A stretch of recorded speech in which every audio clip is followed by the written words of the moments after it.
আজকাল বিয়ের পর ছেলের মা একটু বেশি নাক গলায় ছেলের সংসারে।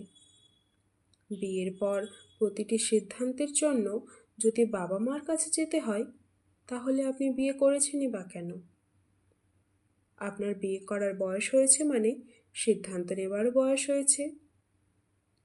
কিন্তু বিয়ের পর প্রতিটি সিদ্ধান্ত যদি মা বাবাকে জিজ্ঞেস করে নিতে হয়, তাহলে আপনি স্বামী হিসেবে স্ত্রীর কাছে মর্যাদা হারাবেন। স্ত্রীকে নিয়ে শ্বশুরবাড়ি যাবেন কি না, স্ত্রী কোনো সিদ্ধান্ত নিতে চাইলে বারবার তাকে বলা, মাকে জিজ্ঞেস করো।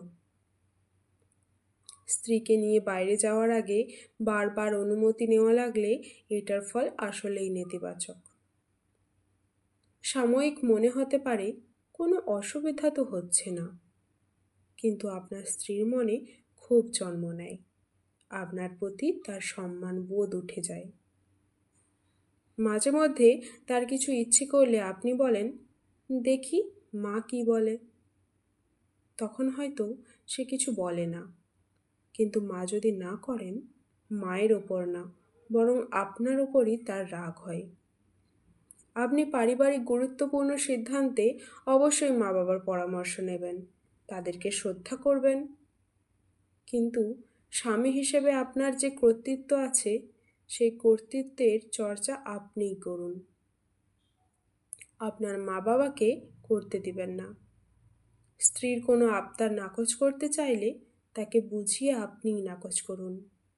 নিজের মা বাবাকে ইনভলভ করে যখন দাম্পত্য জীবনের সিদ্ধান্ত নেবেন, কোনো এক সিদ্ধান্ত ভুল হলে স্ত্রী আপনার সিদ্ধান্ত গ্রহণের প্রক্রিয়া নিয়ে প্রশ্ন তুলবে। ঠিক তেমনই স্ত্রীর বেলায়ও।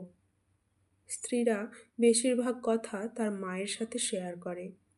স্বামী কি করলো, কি বলল, স্বামীকে এটা কিভাবে বলবো, স্বামীর কাছে কিভাবে চাইবো, এগুলো নিয়ে সে মায়ের সাথে কথা বলে।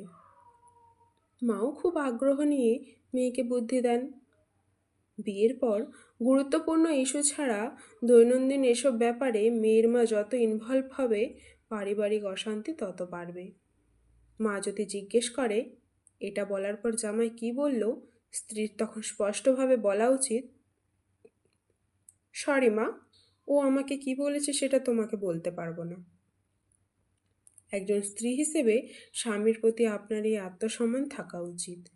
সম্পর্ক রক্ষার ক্ষেত্রে সুকৌশলী হন, যাতে সাপও না মরে, লাঠিও না ভাঙে।